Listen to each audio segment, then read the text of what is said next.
Even if it's just like you're scared of roller coasters, so you just get on one and you live and you get off and you're just like, everything you think you can't do, when you push yourself through it, it's fine, even if you're not prepared for it. Responsibility and taking responsibility. You master yourself like you really master the world. If you actually are responsible for yourself, that builds your self-confidence, recognizes the fact that you can do anything. There's nothing that you have to wait on but your own action. And raising the quality of self to a high level means you'll have high action. If you're lazy in one thing, you're lazy in everything. Yeah. It doesn't matter. You raise the quality of your actions, translate across the board.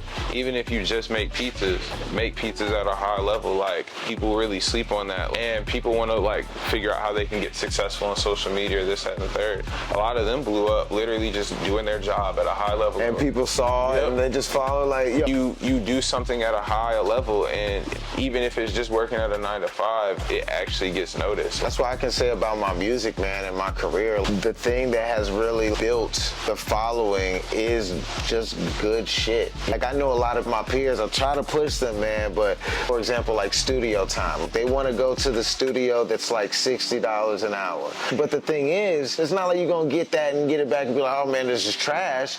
You're going to get it back and be like, all right, this sounds like what he's doing. Mm-hmm. Oh, this sounds like, okay, cool, you know, and everybody stays here. The problem with that mentality is you go in cheap, but you also don't invest heavy in yourself to back going in cheap. Like, if you don't have the equipment, but you actually know how to read music, you know actually how to read different programs and software, even if you don't got it, you can go take that $60 studio and make it $100 to $150 studio if you have that level of like work ethic in yourself.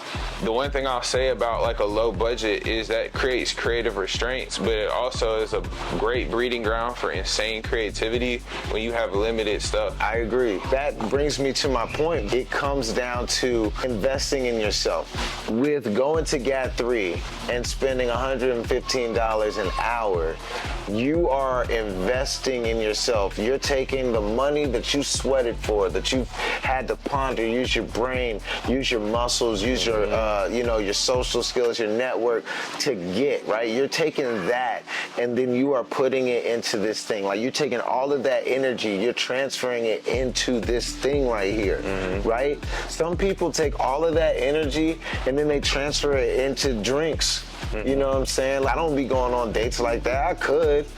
I wish I could go on a lot more, but there's times where I'll be out. I literally will go out, stay till 12 and bounce. And then I'll go work till like 5 in the morning. To your point about like, if you got a $60 studio, then you aren't doing those things. You on fucking YouTube looking up how to do all of these things. So yes, you can get by with a $60 studio. My point is that I know a lot of people that don't put in the amount of work and the amount of energy that's required, and it's okay because it's all based on how much you believe in yourself. I do feel like that can change, but I feel like in most instances, you either believe in yourself or you don't, bro. You can see when a motherfucker's on stage whether they believe in themselves or not. Even for me, there was a time I would complain about a motherfucker, why is this DJ charging me $200 to do it? Why don't they just let me do the video? What?